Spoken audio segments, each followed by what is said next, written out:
right. Well, hello, my friends, and welcome back to another episode of Land Stories Live. I am your host, Dave Deniston of Generation Family Properties, LLC, where our goal is to help hundreds of people just like you own a land. Most of all, we want to be able to tell your land story. Well, welcome back to the new year here. It's in January. I'm actually recording the first episode of the year right now, so excited to have you all here with me. At least for right now, I am flying solo. Christy is having some technical problems, so you're stuck with just me today. Well, we're going to talk about this featured property that I have right in back of me here. And of course, you know, one of the things we got to do is tell a bad dad joke today. So I'm going to get to that in just a second. But right after that, I am going to tell you about the 3 kinds of deeds and what you should be aware of before and after you buy land. And then we'll get into this featured property. All right, so this one I featured right on the Facebook page. You got to check it out. What did the ranch say when someone opened the refrigerator door? What did the ranch say when someone opened the refrigerator door? Close the door, I'm dressing. Close the door, I'm dressing. And now the next one, the next bad dad joke comes courtesy of Kyle Palin. Kyle, shout out to you. Kyle said, what kind of doctor is Dr. Pepper? What kind of doctor is Dr. Pepper? A physician. A physician. You gotta love it, right? Well, now to get away from the painful bad dad jokes, I'm gonna tell you today about 3 kinds of deeds and what you should be aware of before you buy land and afterwards. Now, we've talked a lot today in the past, actually, about in several episodes of, like in episode 14, how to get the chain of title and reviewing over past history of a property. We talked about in episode 22, how does a land contract work? We've talked about in episode 25, how do we buy our land? And I wanted to give you a little more education today on 3 different kinds of deeds. There's 3 basic ones that most people deal with.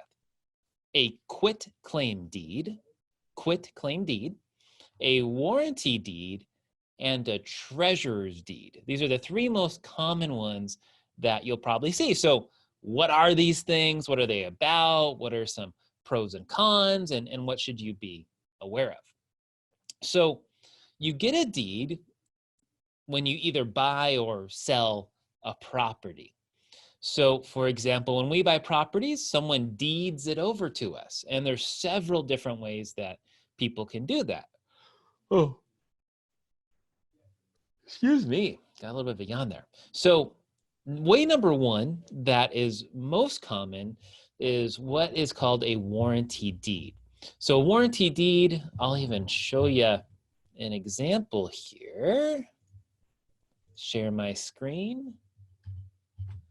So on, oops, wrong page.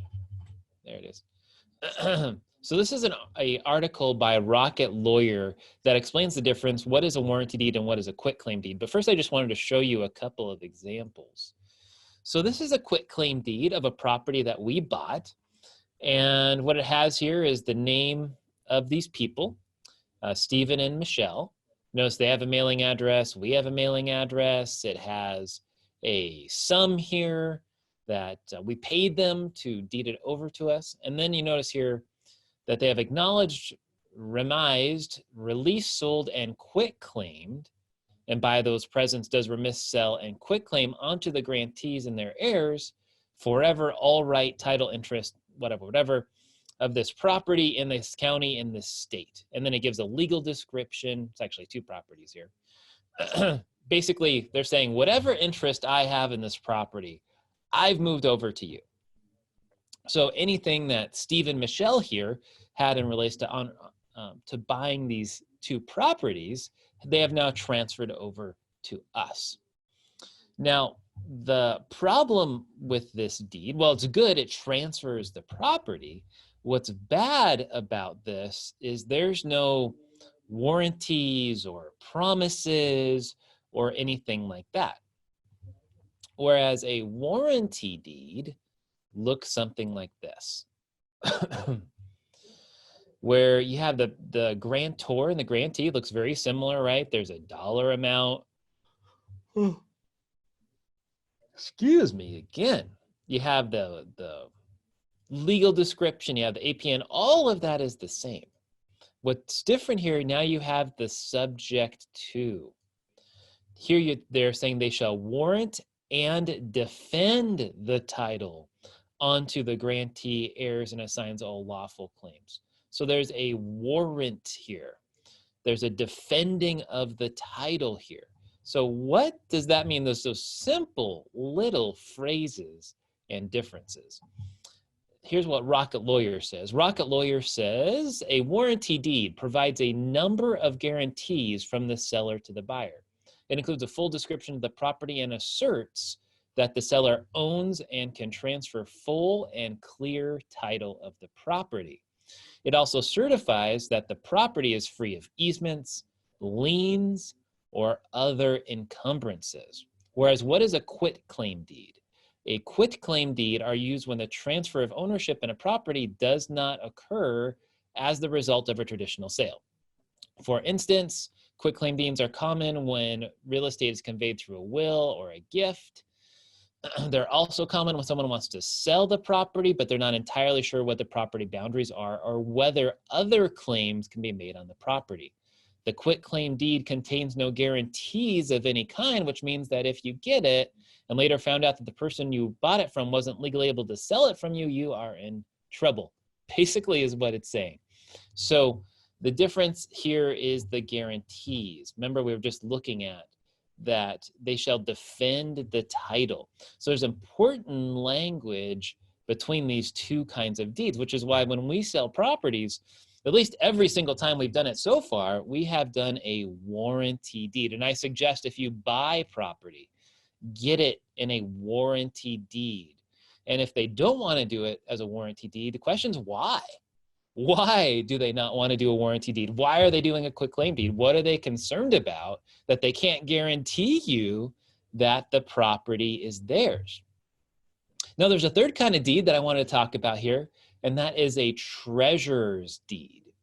And this is an example of one. And basically, what this deed is saying is the county now owns the property, and they are selling to you their rights. So this particular one here says that the taxes assessed upon said property for the year or years remained due and unpaid at the date of sale. And whereas the treasurer of the county said that by virtue of their ability that they could expose it to public sale. In substantial conformity, the tax liens above for payment and cost due were remaining unpaid, blah, blah, blah. Basically, what happened with treasurer's deed is someone has not paid their property taxes, all right? And so now the county owns the property. And essentially someone could come back potentially and pay everything, but now they'd have to go back years and years and years to pay for the dang thing. And so the county has now deeded this property to somebody else. And that is what's happening in this particular case.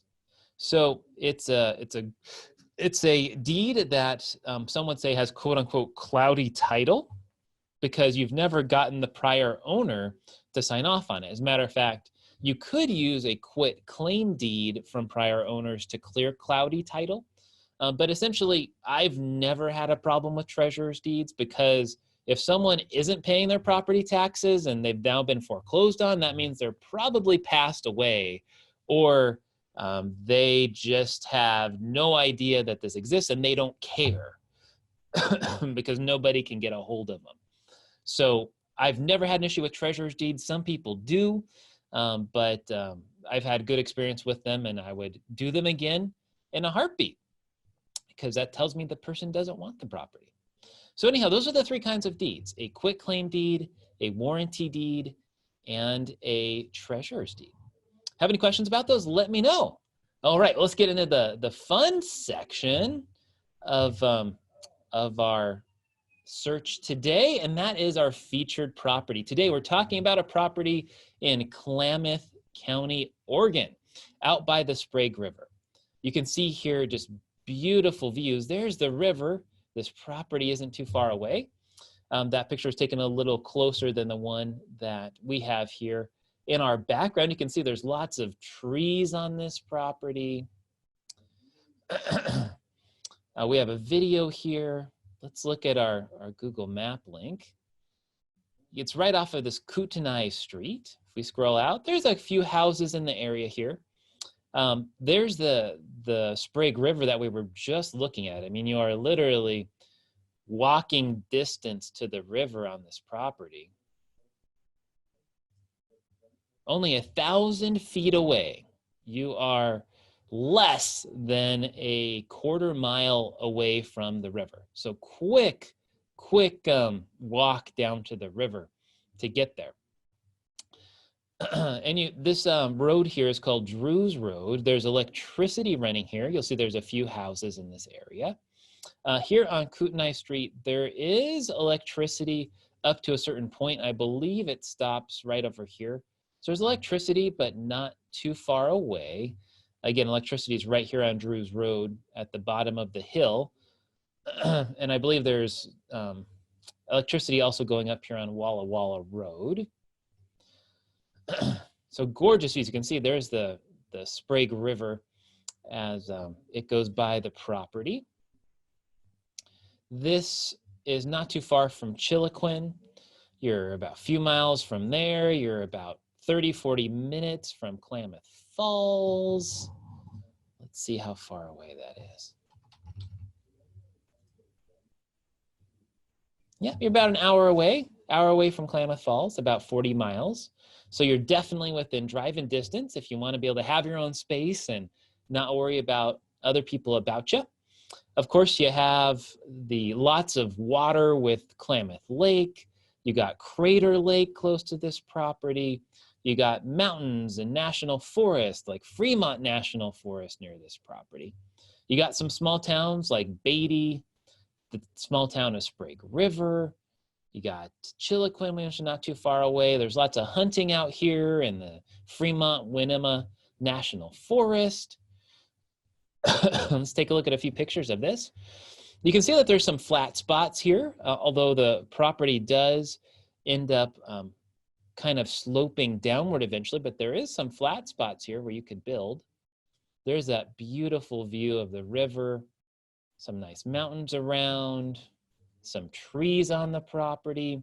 You can see down in the valley, there's lots of cattle nearby. There's some of those cattle. See the river curving around. You can see the electrical lines, actually. There they are, running on Drews Road right in front of the property here. Again, lots of trees, just really nice, peaceful place. A few things to be aware of about this property. It's 1.5 acres. It's about 4,400 feet elevation. Property taxes are only about $40 a year. That is it. $40 a year for property taxes. The zoning here is a state residential, meaning that you can use it for recreational purposes. For example, you could camp or take an RV out there for a few weeks, 21 days every 6 months. You could build houses out here. Minimum square footage for a house is 300 square feet. You could have a manufactured home, you could have a tiny home, you could have a mobile home. All of those things are possible. And as we were looking at earlier, you're not too far from a paved road here because Drews Road is paved. This is actually on a dirt road, the property is, but Drews Road is paved, so you're very close to paved roads. It doesn't take a horrible amount of dirt roads to get to the property. What else can we tell you about it? Here's a plat map. You can see it's very nice and rectangular, a little skinnier at the top and longer sides on the rectangle on the property. And for this property, we're making it really nice and easy. You could do the discounted cash price of about 11 grand, or you could do an owner financing price of 12,500 plus interest. And all we're looking for to get started is a minimum of 249 down and around 200 a month. 249 down and 200 a month to get you this beautiful property, less than a quarter of a mile to the river.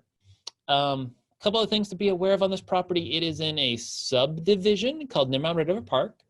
Nimrod River Park. This is not in an HOA though.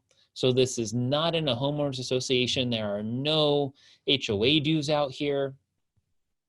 It's just the property taxes. So very clean, very easy, 1.54 acres, super close to the river.